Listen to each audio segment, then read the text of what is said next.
CMA TV vous présente la chronique culturelle.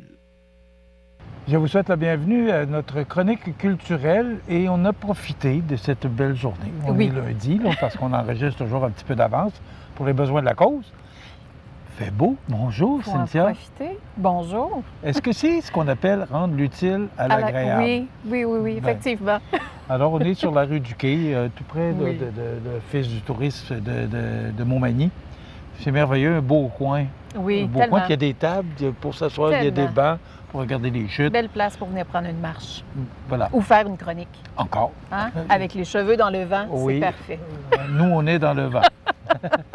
Cynthia, Oui. qu'est-ce qui s'est passé en fin de semaine du côté des arts de la scène? Oui, c'est ça. Écoute, les spectacles de 24-25 se comptent sur les doigts d'une main, ce qui nous reste. Donc, en fin de semaine dernière, on avait 2 bons spectacles.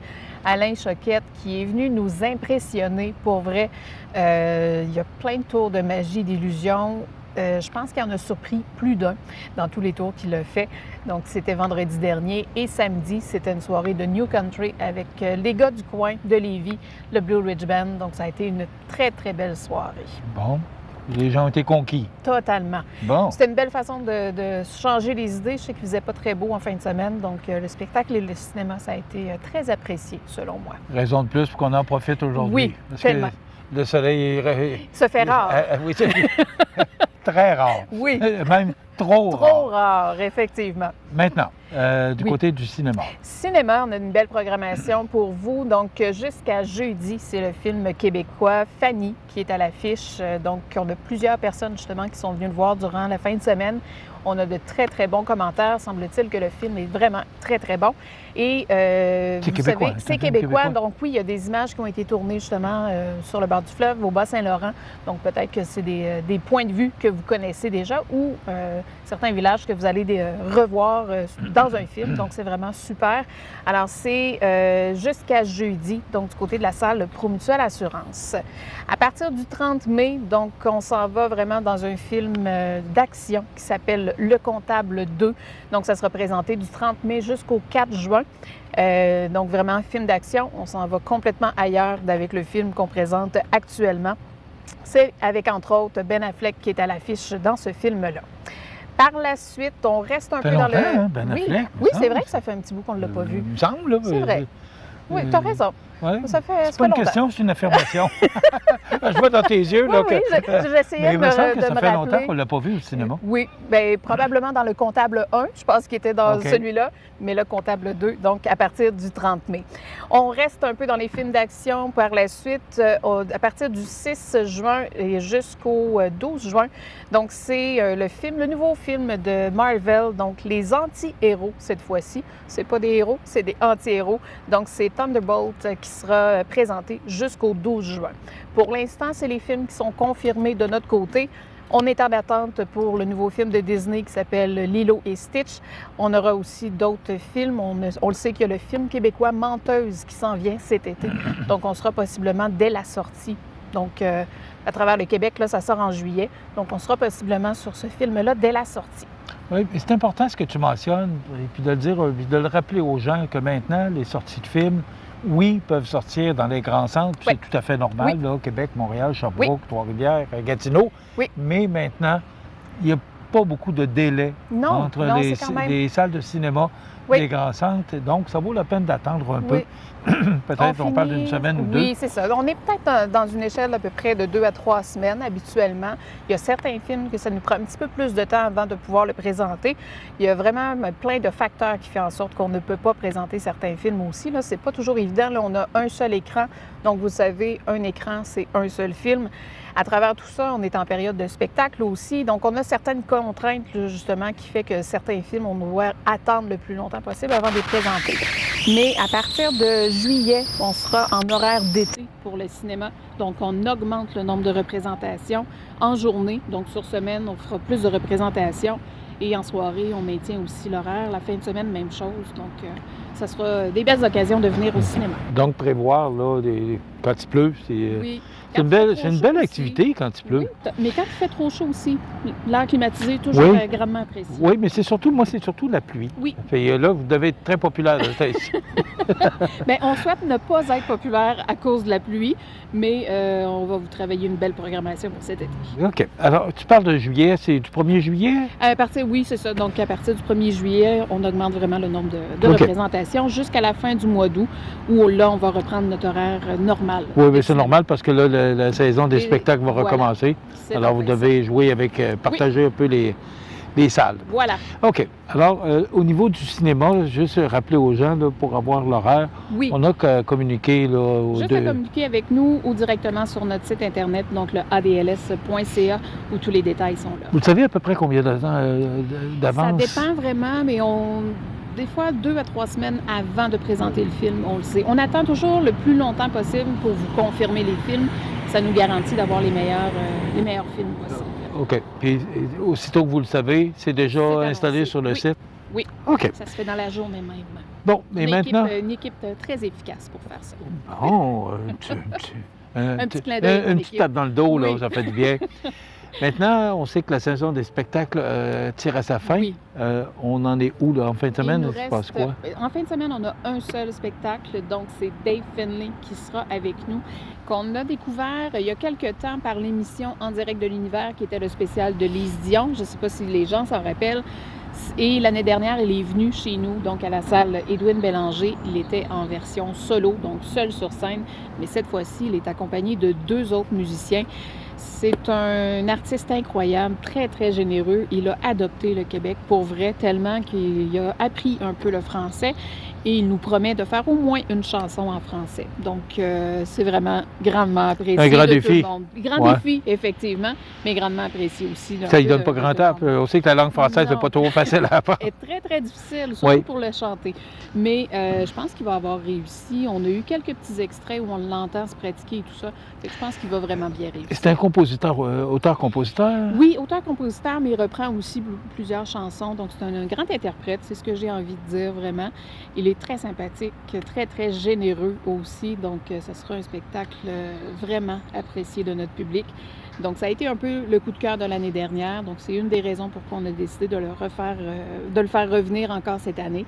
Donc, c'est ce vendredi, le 30 mai, et ça se passe du côté de la salle Edwin Bélanger. Bon. C'est notre dernier spectacle à Edwin Bélanger pour cette fois-ci. Et l'autre semaine suivante, donc c'est le jeudi, le 5 juin, et c'est Mariana Mazza qui a l'honneur de clôturer notre programmation 24-25. Donc c'est du côté de la salle Promutuelle Assurance parce qu'elle est en rodage, encore une fois, cette fois-ci. Donc oui, elle revient l'année prochaine du côté de la salle Edwin Bélanger. Donc là, vous avez la chance déjà d'acheter vos billets pour l'année prochaine. Elle vient pour la Saint-Valentin. Oh, je trouve que c'est comme par hasard. Comme par hasard. Comme par hasard. Mais on en a parlé la semaine passée parce qu'on sait que, Mariana, les billets s'envolent très rapidement. Oui. C'est pour la Saint-Valentin. Donc, est-ce que les billets sont déjà en vente? Oui, déjà en vente, dans le fond, pour l'année prochaine. Et d'ailleurs, pour un peu parler de tout ça, on a actuellement près de 70 spectacles de l'année prochaine, donc de 2025-2026, qui sont déjà en vente, donc pour le grand public. Il suffit de passer par notre site Internet pour découvrir toute la programmation complète, pour aller écouter des extraits de spectacles aussi, parce qu'on met des extraits de vidéos sur chacun des artistes quand on les a. Donc, on s'entend que certains spectacles sont en production présentement, donc on n'a pas nécessairement d'extraits récents. Ça va s'en venir, mais tout près de 70 spectacles déjà d'annoncés. Donc, et la réponse est très positive jusqu'à maintenant sur les ventes de spectacles pour l'année prochaine. Quand on compare? J'ai pas fait le comparatif encore, okay. Mais pour vrai, on est un peu en avance sur les ventes. C'est toujours le fun. Oui. On va prendre le temps de C'est toujours le fun de voir comment ça se passe, si les gens apprécient la nouvelle programmation. Oui. C'est 70 spectacles sur combien? Il nous en reste quelques-uns à annoncer. OK, donc ça veut dire 75 à peu près? Oui, c'est ça, 75-76 c'est pas mal tout le temps, même. On a déjà été beaucoup plus que ça, donc on a déjà monté à près de 90 spectacles dans notre année. Là, on a décidé d'attendre un petit peu avant de reprendre un peu cet élan-là. Mais l'année prochaine, encore une fois, on aura le temps d'en parler dans les prochaines chroniques. On fera le détail de tout ça. Mais on a encore une fois de l'humour, de la chanson, du théâtre, du cirque, de la musique. Bref, il y en a vraiment pour tout le monde. OK. Il nous reste quelques temps. On parle de... Donc, en fait, ce que je peux qui s'en vient, parler, oui. ce qui s'en vient, en fait, cette semaine, tu le sais, on est en résidence de création. On fait une résidence de création en collaboration avec le centre d'études, ici, avec les étudiants de régie technique scénique, donc les futurs techniciens. Donc, cette semaine, on accueille une troupe de cirque, justement, un mélange de cirque, de théâtre. Le spectacle s'appelle Manège, tout un cirque. Donc, un petit jeu de mots pour manège, neige étant ce qu'on voit beaucoup trop souvent l'hiver, mais le manège vraiment de cirque. Donc, ils ont fait vraiment tout un concept là-dessus. Et il y aura des présentations devant public. Donc, ça se passe jeudi, le 29 mai. Et il y a 2 représentations ouvertes au public. Il faut quand même se procurer un billet parce que les quantités sont vraiment limitées. Et ça se passe du côté du gymnase du Cégep, donc directement au Cégep. On sait que le gymnase se transforme à l'occasion par on appelle ça une boîte noire, donc côté technique. Donc, les étudiants installent une scène et tout ça. Donc, on va pouvoir présenter un court extrait de spectacle devant le public. Donc, c'est une belle façon aussi pour les gens, les artistes qui ont créé ce spectacle-là, d'être en contact avec les gens et voir la réaction aussi suite à la présentation du spectacle. On l'a fait l'an passé. Oui. C'était une première édition? Oui, l'année dernière, c'était la première fois. Comment on analyse la première édition? Bien, ça a vraiment très bien été. Je pense que les étudiants ont vraiment apprécié leur expérience parce que là, ils étaient vraiment en contact direct avec les artistes. Au niveau de la création, c'est pas toujours facile, c'est pas toujours évident. L'artiste a une idée en tête, mais c'est souvent les techniciens aussi qui arrivent à mettre en place l'idée qu'ils ont eue, autant au niveau de l'éclairage, du son, du vidéo. Donc là, ça avait été une première expérience l'année dernière avec Lily Thibodeau. Et là, cette année, on est allé complètement ailleurs dans le choix de résidence, dans le choix des artistes. Donc là, on parle vraiment de cirque, mais ça a vraiment été aussi extraordinaire. Et c'est d'autres étudiants qui travaillent sur cette production-là. Donc, c'est pas les mêmes à chaque année. Donc, à chaque année, c'est vraiment des nouveaux étudiants qui travaillent sur ce concept-là. Et c'est toujours des artistes différents aussi. Donc, c'est une belle collaboration qu'on a avec eux. Il nous reste à peu près 75 secondes. C'est quoi l'implication pour les arts de la scène? En fait, nous, on est là pour les aider à justement aller chercher les artistes. On s'occupe d'une partie de l'hébergement et tout ça. Et du côté du cégep, mais il y a tous les étudiants qui travaillent sur ça, qui font partie du cours. Il y a tous les enseignants aussi qui contribuent avec la location d'équipements et tout ça. Donc, c'est vraiment beaucoup d'investissement, autant pour le cégep que pour nous. Donc, et l'objectif recherché? L'objectif, c'est vraiment d'offrir un moment pour les artistes, d'avoir un plateau pour venir créer, mais c'est surtout aussi d'aider les étudiants à aller acquérir un peu cette expérience-là de création de spectacle. OK. Cette semaine, on accueille?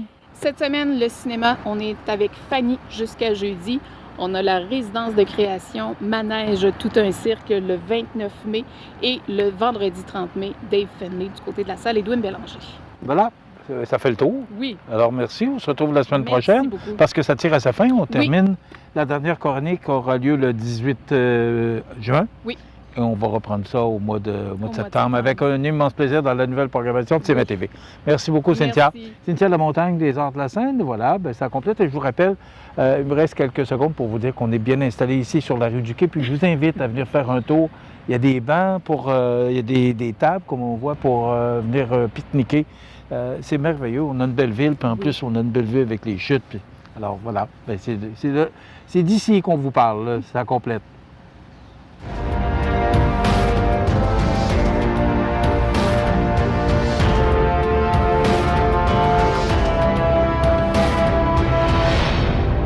CMA TV vous présente la chronique culturelle.